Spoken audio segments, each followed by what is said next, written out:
Thank you for letting me share with you why I fundraise for Cure Alzheimer's Fund. You all play a much more integral role in my life than I suspect you realize. I've done two fundraising adventures now, both called AlzRun. First, a transcontinental run in 2011 from Oregon to Rhode Island, pushing a jogging stroller with all I needed for 10 weeks. And second, beginning this past July, a 50-state trail running adventure, a new state every other day, 33-mile runs on average. You're seeing footage from this second campaign on the screen. I'm 49/50th done.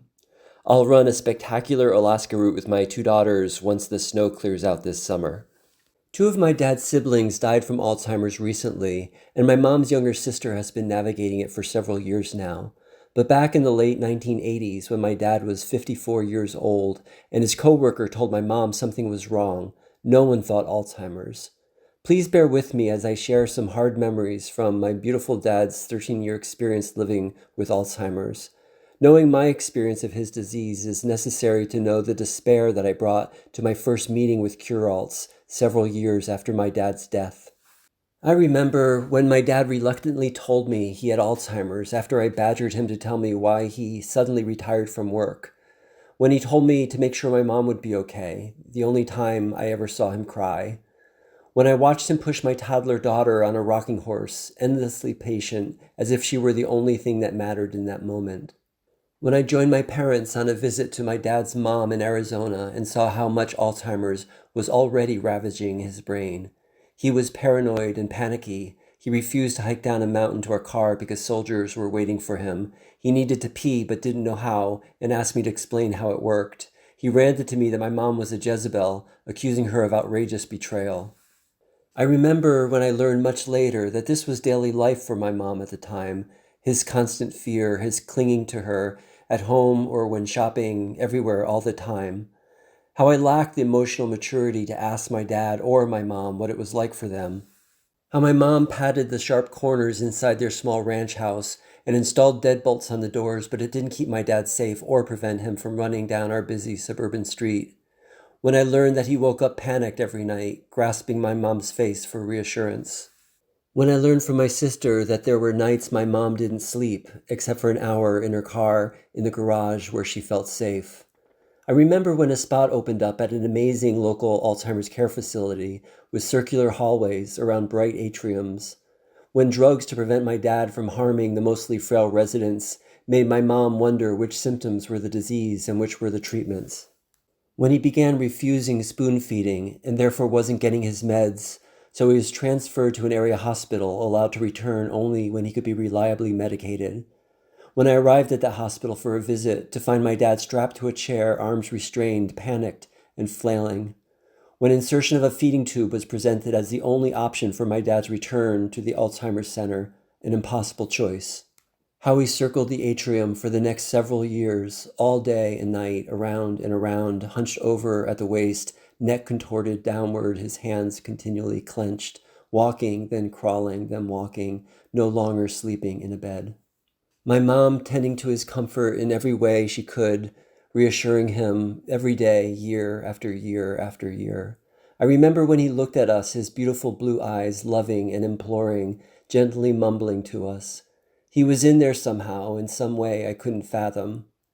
I remember when he was in his last days before dying, finally now lying in a bed, his hands unclenched. 9 years later, my bottle-it-up strategy for grieving wasn't working. I decided I wanted to step away from daily life and do something to honor my dad and my mom. I now think of it as stepping into, not away from life. As a long-distance runner, I decided that running across the country would fit the bill. It seemed all-consuming, doable, concrete. It was never a dream I had, just something that felt big enough. Raising money for Alzheimer's research would give the journey purpose. Honoring my parents would give it integrity. A search for organizations that were on the leading edge of Alzheimer's research led to Cure Alzheimer's Fund. I remember liking that you direct all donations in full to impactful research, funding critical gaps, seeding promising ideas, promoting collaboration. I was inspired to learn the founders were navigating their own Alzheimer's grief, and they stepped up with all their might. And I saw there were a few others like me, Alan and Carolyn specifically, who had their own family experiences with Alzheimer's and drew on their skill sets to raise money and awareness through CureAlz. All of my interactions with CureAlz staff were so lovely. You felt like family. A harried spring of 2011 kept me from preparing for my run adequately. On the flight west over the Dakotas or Wyoming, the barren terrain that always enticed me now looked hostile. Even from the air at 500 miles per hour, it felt impossibly vast. When taking a bus from Portland to the Pacific coast, I had a full-blown panic attack. But my start in the early morning light, bare feet in the low tide, was blissful, and when I started running east, all felt right in the world. I was doing something. I chose west to east not because of the prevailing winds, but because I couldn't imagine finishing, and I wanted to be sure to experience parts of the country that were exotic, that would feel like escape. I didn't foresee that getting up at 5 a.m. each morning to run east would feel profoundly comforting. I was going home. Oregon was gorgeous, a wide-open landscape with snow-covered volcanoes on the horizon, elk in the forests, and twilight that seemed to linger for hours. The high of running through this made it easy to reach my 50 miles per day goal, not by rushing, but by using the entire day, savoring it. But before I even checked off my first state, my body failed me. Or more accurately, I failed it. My jogging stroller weighed over 70 pounds loaded, and I spent much of one morning coasting down the spectacular south slope of Mount Hood on Highway 26, countering my stroller's acceleration with my legs. Pain emerged outside my left ankle and continued to worsen, and it was soon disabling. I developed shin splints, a predictable overuse injury that caught me completely by surprise, and for a few days I couldn't even walk. While I was waiting it out, not sure if it wasn't a trip-ending stress fracture, I had to sit with the possibility that I might not be able to finish even my first state. This flipped a switch in me, an unwavering resolve to finish that never left me. My route planning was simply to follow Google Maps walking directions on my phone, plugging in my daughter's locations, then in Minnesota and Michigan, my mom's home in Connecticut, and the finish at Misquamicut Beach in Rhode Island. The walking directions algorithm followed the shortest pedestrian legal route, and it took me to the wildest places off the beaten track, cutting through tiny neighborhoods and along remote gravel cart roads that snake through endless hills. My only navigation was my phone screen, and the small roads I traveled disappeared when I zoomed out for perspective. Sometimes having no perspective is a blessing. The bubble of my awareness was limited to the next few hours. If a reporter asked me where I'd be that afternoon, I really had no idea. I was spared the weight of the unfathomable distances ahead. I met people of every stripe across the country. Many ran with me for short stretches, individually and in groups, and a small community formed on social media, affirming my better angels when I tried to put a positive spin on some disheartening experience. I tried not to whine publicly, was applauded for that, and over time I felt less whiny. Friends of friends were a lifeline, a network of love and support that spanned the country. I stood out in my Dayglow vest, pushing a 3-wheeled stroller in the middle of nowhere. People driving by would stop and inquire out of curiosity, or warn me about dangerous weather approaching, or offer a bottle of water or snacks. Many were grappling with Alzheimer's in their families, or some other overwhelming life challenge, and wanted to talk. A big adventure like this resonated with many, mostly just the making it happen part, but also because it seemed hard. I expect we can all agree that most lives have challenges that are more profoundly difficult than a run across the country. People were very generous with their donations to CureAlz as word got out.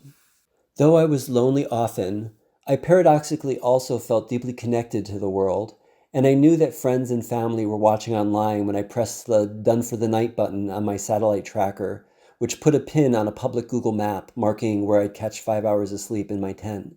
Behind a clump of sagebrush just past the massive Thunder Basin coal mine in Wyoming, for example, or in a baseball dugout in downtown Beacon, New York after crossing the Hudson. All day long, my focus was on the tiny but ever-present details of moving forward, not getting lost or hit by a car or stepping on a snake, fixing a flat tire, which was when I was at my whiniest, and finding food to eat and a safe place to sleep.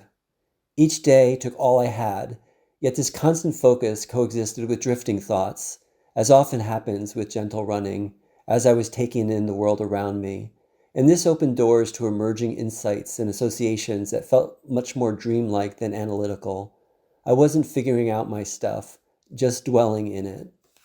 As thrilling as it was exploring the country off the beaten track, the richest exploration was probably inward, but always at the edges of my awareness. To this day, I have aha moments, noticing that elements of who I am are instead who I became thanks to weeks of whatever it was that was happening in my brain during AlzRun. But my body was continually breaking down, not getting stronger as I hoped, mostly because I was not getting enough fuel and losing a lot of weight. Food was hard to come by for the first half of the country, and by the time that changed, I lost a lot of my resilience. My mom and sisters were fully invested. It felt like we were processing our family experience of Alzheimer's together in our own ways, and my daughters took care of me from afar. My wife was immersed in the last weeks of her dad's death, back and forth to Pennsylvania, where metastatic cancer was the villain, but the love of her large family was the victor. A friend, conspiring with Cure-Alts, arranged for an oceanside celebration for my arrival in Rhode Island, and many people ran the last several miles with me, police escort with flashing lights and all. Even some people from Cure-Alts drove down, Laurel and John and others. I had no interest in the celebration beforehand, but it was a blast. It's important to take stock. Walking into the ocean with my mom was one of the most meaningful moments of my life. My mom was my hero. While reaching the Atlantic was an appealingly concrete goal, in the end it's not what mattered, of course. It was the day after day practice of doing something, the realization that we are not hapless victims of Alzheimer's, but agents. There are things we can do.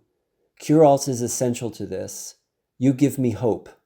I can make good lifestyle choices, stay informed, and prepare for uncertainties ahead, but doing everything I can only feels like enough when I know brilliant people are working together on understanding and interrupting the disease process.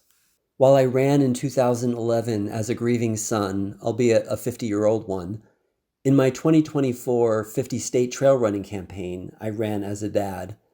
My daughters joined me for a few of the trail runs, and it is not lost on me that this relationship that I have with them was not possible for me and my dad. My Alzheimer's focus now is forward-looking and still very much rooted in family. When I got my feet under me after the first few runs this past summer, I had full confidence that I had the resources to complete each run safely and joyfully, even as I chose routes that would push my limits for what I could do in a day, often deep in the wilderness alone. In other words, even the toughest days felt more like challenges than threats. While each run was enough on its own, it was the whole of it that felt most transformative. I wondered beforehand if there would be diminishing returns to cramming in so many beautiful runs in such a short period, but full immersion and the intense pace were themselves valuable. The day after day patterns of overcoming challenges seemed to rewire my brain in ways the one-offs wouldn't. A few examples. You might have noticed in the highlight video that many clips show the trail as I approached a knoll or a bend. More than an aesthetic preference, that anticipation of what's just out of sight is my favorite part of trail running. It feels fundamental. Experience those moments of wonder countless times every run for 50 runs is amazing stimulus, especially for my aging brain. We are all explorers, and that feels only more true as I get older, not in spite of, but because of the opportunities and challenges that come with aging. Lacking time for exhaustive research on 50 runs, I had little prior knowledge of route highlights, so much came by surprise, which had a profound effect on the joy I experienced each run. I prepared well for the unexpected and stayed alert. Through repeated practice, I've become comfortable in uncertain environments that would otherwise feel threatening. Physically, it took me a few weeks to adjust to the huge increase in running volume and difficulty, but after that, it all came to feel quite normal. All my overuse aches and pains went away, unfortunately replaced by random challenges like COVID and poison ivy and food poisoning. I'm in awe of how our human bodies adapt. Prior to last year's trail adventure, I had become understandably tentative on rocky trails after a series of bad falls many years ago. If you asked me, I'd have cited aging, my slower brain processing speeds, deteriorating eyesight, diminishing power and reaction speed, and falling just isn't fun anymore. But the sheer volume of technical trail running over those 3 months improved my speed, safety, and enjoyment immeasurably on rugged terrain. I didn't fall at all on technical trails, only on smooth ones. I moved more joyfully, more efficiently.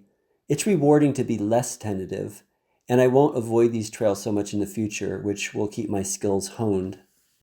Unlike in 2011, I had access to all the food I needed on this recent adventure, so I didn't lose precious weight, and I felt more resilient and injury-free by the end than I have since my 20s.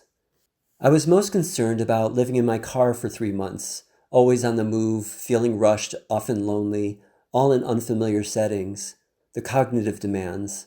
There was little margin for error getting ready for the next state's run. Most dangerous of all was driving late at night after a run, mentally and physically spent, to find a safe place to sleep. I developed routines and kept things simple, and it worked for me. I had companions for a third of my runs, sometimes just meeting each other for the first time at the trailhead.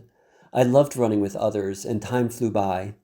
When running on my own, each run felt endless in the early days, but my mind also adapted, and I stopped dwelling on how much mileage was left.